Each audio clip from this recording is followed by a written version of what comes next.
boa tarde.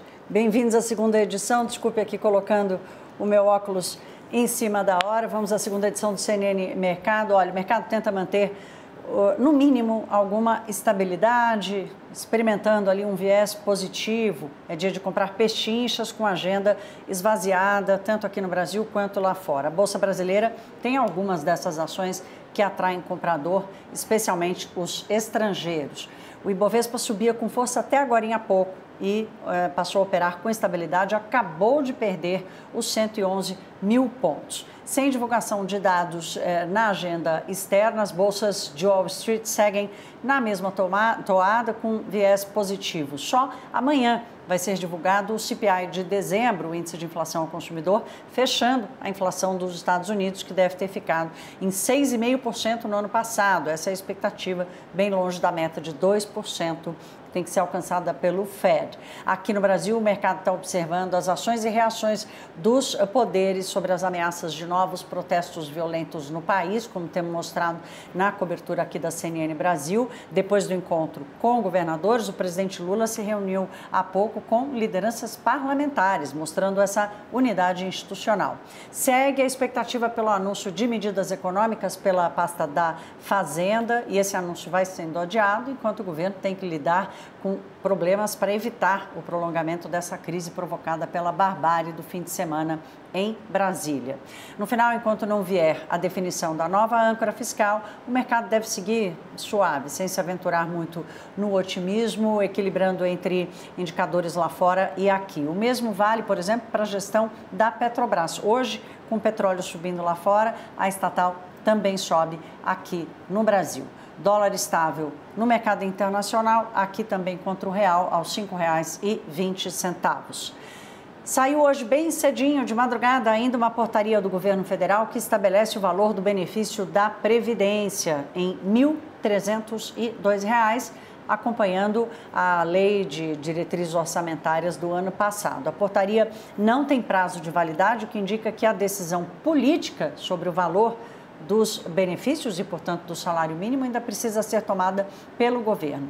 A apuração do Caio Junqueira, nosso analista, sinaliza força de Fernando Haddad para evitar um reajuste maior do que esses R$ 1.302, o que provocaria um aumento ali de mais de 7 bilhões de reais nas despesas do ano. O anúncio final deve ficar para depois que o ministro da Fazenda, Fernando Haddad, voltar do Fórum Econômico Mundial em Davos, só na quinta-feira da semana que vem.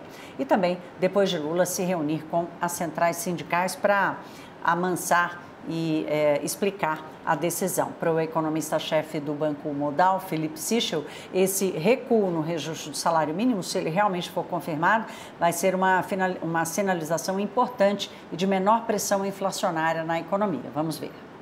O salário mínimo ele é um componente relevante das contas públicas e da dinâmica de demanda agregada no país. E você dar reajustes reais de salário mínimo, ou seja, acima da inflação, levaria realmente a uma pressão inflacionária adicional, porque você está colocando ainda mais pressão na demanda agregada e, principalmente, colocando mais pressão sobre as contas públicas. Na medida em que as contas públicas elas têm que ser sanadas ou via projeção de superávites à frente ou via inflação, e existe muita dúvida sobre a capacidade do governo de gerar superávit, naturalmente você aumentava a expectativa de inflação. Com isso, realmente é uma sinalização mais robusta de que você possa ter pelo menos pressão inflacionária de um dos fatores que estão conduzindo essa pressão nesse momento.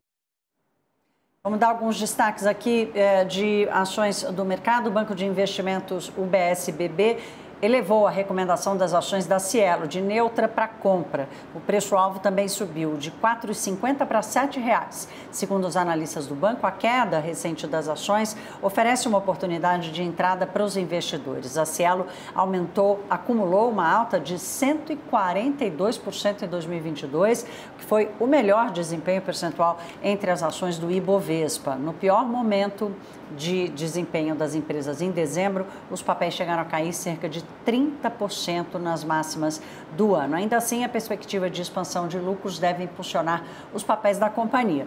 Essa recomendação não fez mudar o desempenho das ações hoje, como vocês estão vendo aí na tela, queda de mais de 1% abaixo dos R$ 5,00. Vamos dar outro destaque aqui, o banco americano JP Morgan revisou as suas recomendações para o segmento de frigoríficos brasileiros. As ações da JBS foram rebaixadas de overweight, que é para compra, para neutro, por causa das margens ruins de negócios para carne bovina e frango nos Estados Unidos. Os papéis da Minerva, por outro lado, foram elevados de neutro para compra por causa das oportunidades de comércio de carne bovina oferecidas pela China. Hoje na B3 as ações da JBS estão em queda e as ações da Minerva sobem, estão entre as maiores do dia. Assim a gente encerra o CNN Mercado desta segunda edição. Às 6h50 da noite, o meu querido amigo Fernando Nakagawa volta com as informações do fechamento de mercado nesta quarta-feira. Uma boa tarde a todos.